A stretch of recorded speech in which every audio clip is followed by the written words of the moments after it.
As the sermon rounds out its teaching on piety, it uses a phrase that tells us where to go and do our pious actions.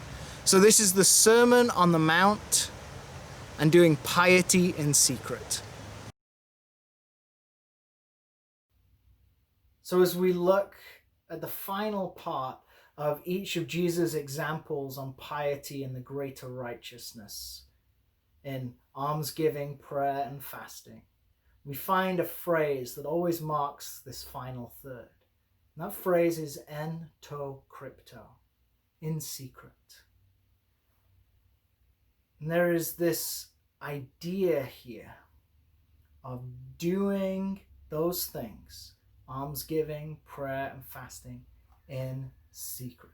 Notice how this diametrically opposes what the hypocrites were doing, where the hypocrites wanted to look good. And Jesus swings the pendulum right across to go and do it in secret. In secret. Now we can debate how much Jesus is telling us you can only pray in secret. You can only give alms in secret. You can only fast in secret.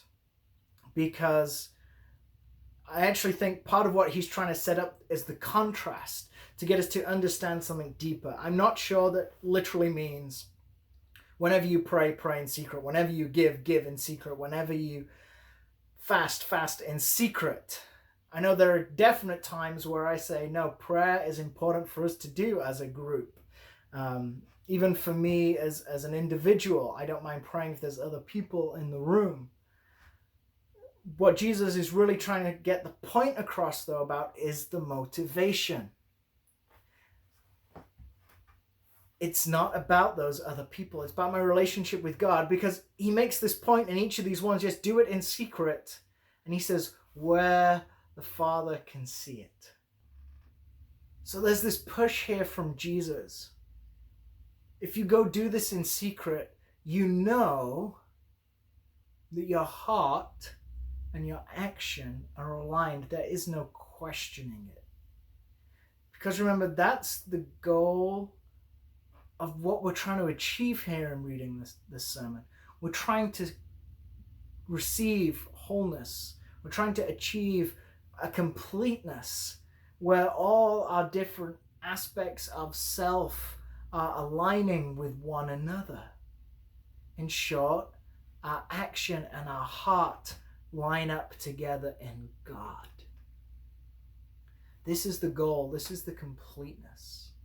And so I think Jesus swings right across to the go do it in secret because he's trying to make this point about the heart. Can you pray with other people? Yes.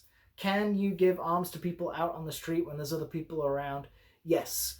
You don't have to go and lock yourself in a cupboard to pray. The point is, we know when we do these things that our heart is in sync with our actions. We're not a hypocrite. We're taking steps towards wholeness and completeness where our heart, our mind, our physical body, our spiritual life, everything aligns in God. So in many ways, I see these verses as a bit of a test. Do you want to test if your heart is truly aligned with your piety? Are you truly doing this out of devotion to God and not about lifting yourself up? If so, go do it in secret. Because if you can do it in secret, then you know it's coming from having your heart and your actions aligned with one another in God.